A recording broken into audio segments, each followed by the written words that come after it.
Kishane Thompson wins his first indoor event, the men's 60 meter in Kazakhstan at the Astana meet.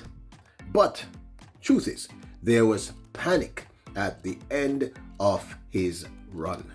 Welcome back to the channel, people. Welcome back to the channel. If this is your first time here, thank you for making it Peter Lloyd World. Go ahead, please hit the subscribe button so we continue to grow. You do that, hit the notification bell so you know when the next video drops to drop a video at least once a day here in Peter Lloyd World. Also, if you enjoy the content, please hit that like button. And finally, leave your thoughts. So, are you ready? Yep, good to go.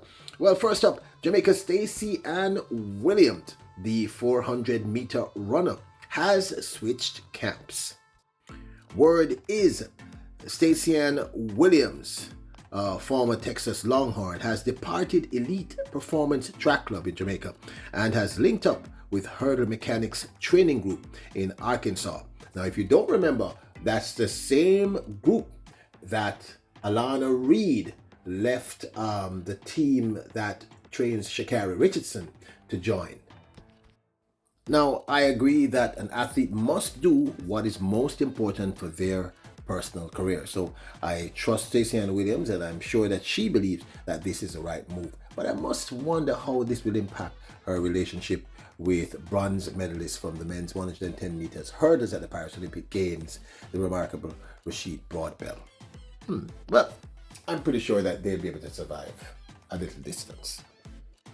And speaking of athletes switching coaching allegiance, the latest news says that Daryl Nita, who recorded the best finish in an Olympic 100 meter final by a British woman in 64 years, she came fourth, is now training with Lance Brumman in Claremont, Florida, after leaving coach Marco Ariel. Brumman is a well-regarded coach who currently works with triple world champion Noah Lyles, Jeremy Richards, NCAA champion Khalib Dean, and others. Switzerland's fastest woman over the 60 meter, 100 meter, and 200 meter, the remarkable Jinga Kongji, says she's very satisfied with her season opener. She posted, "Very satisfied with my season opener of 7.14. Next stop, Lodz."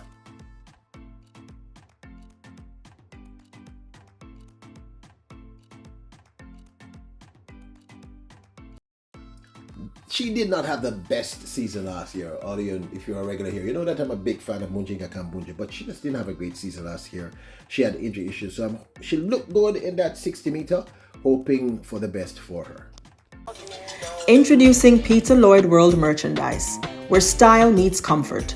From trendy tees to cozy hoodies, we've got something for everyone. Elevate your wardrobe with our high-quality, fashionable designs that make a statement. Whether you're hitting the streets or chilling at home, Peter Lloyd World has you covered. Shop now and upgrade your look with Peter Lloyd World merchandise. Available exclusively at Peter Lloyd World. Link in description below. Today, the Lion King roared. Yeah, I'm talking about Kishane Thompson, winning his first indoor 60 meter event for the 2025 season after his 6.48 run at the recently held Central Hurdles and Relays meet at the GC Foster College outdoors. Now, this of course was an indoor 60 meter event, and alongside him were his fellow MVP and Jamaican compatriots, Michael Campbell, who was with him in Heat 1, and Rohan Watson. Now, Kishane won the first Heat 1 in a time of 6.58 in dominant form. I mean, he looked really, really good. I must tell you though that his start was a little off. And Michael Campbell came sixth in a time of 6.89, which was not sufficient for him to advance. Let's take a look at Heat 1 in the men's 60 semi-finals over there in Astana. What a treat for the crowd here in Astana. They explode into life. Good start by Kemp. And now Thompson coming through on his shoulder. Rohan Watson, former national champion, men's 100 meters. He was in heat number 2 and came fourth at a time of 6.80 seconds. Thank goodness this time they are away. And what a start by Watson, although he's been closed up here. Wow. In the finals, the two Jamaicans who repped for the island were Kishane Thompson and Rohan Watson. Thompson won in 6.56.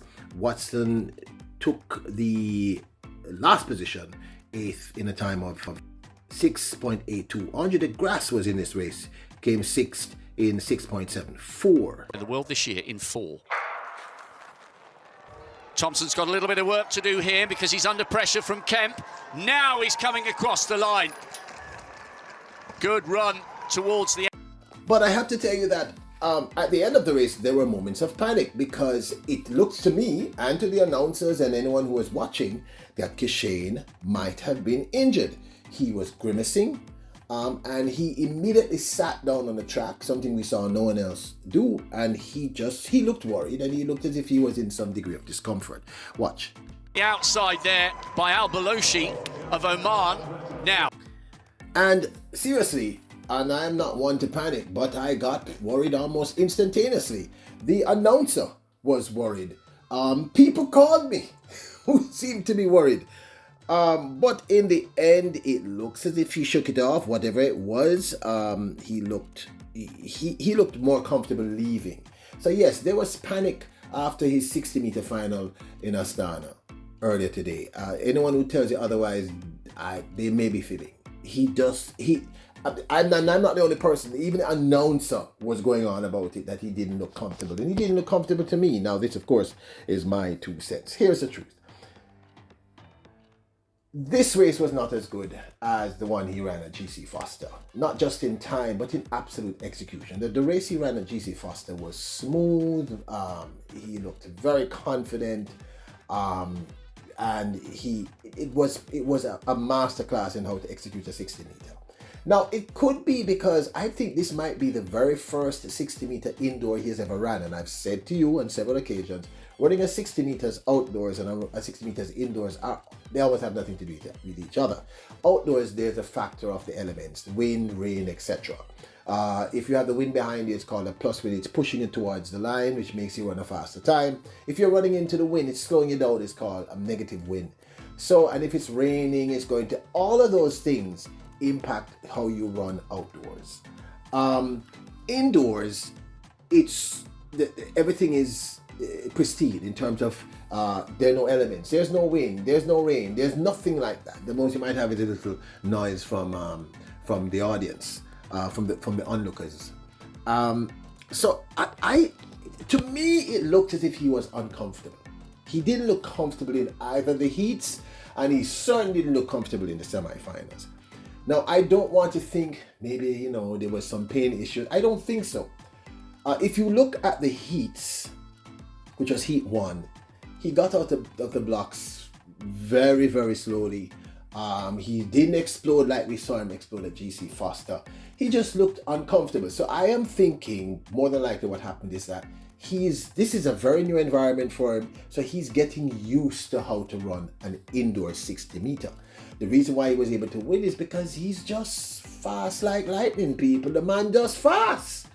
Powerful and fast. But in both instances, he had to chase someone down. And that shouldn't be, because there's no one there in that lineup even close. Even the great Andre de Grasse, who I'm a huge fan of. So he just looked uncomfortable to me. And yes, there was panic. And any of you that watched, if you're going to be honest with yourself, you panicked also. But I don't think it's anything serious. I've reached out. No one has told me otherwise.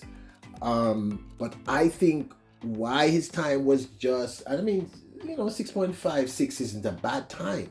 But it's certainly not 6.48. And everybody was hoping for him to run faster. But I think what we didn't calculate for is that this is his first time doing this. So it's a little strange. It's a little awkward. And that's why he probably got out of the block sort of lumberingly. And he just didn't look smooth. There's a transition. What we saw was the explosion of his raw power in the last 30. And that's why he was able to distance himself from everyone else. So this is not the best executed race, but I honestly think it's not an injury issue or anything like that. I think all that has happened is, in this instance, is lack of experience. And we're hoping that if he does a few more, and I thought I heard someone say they're not going to be running any more indoor 60s And by the way, Stephen Francis went.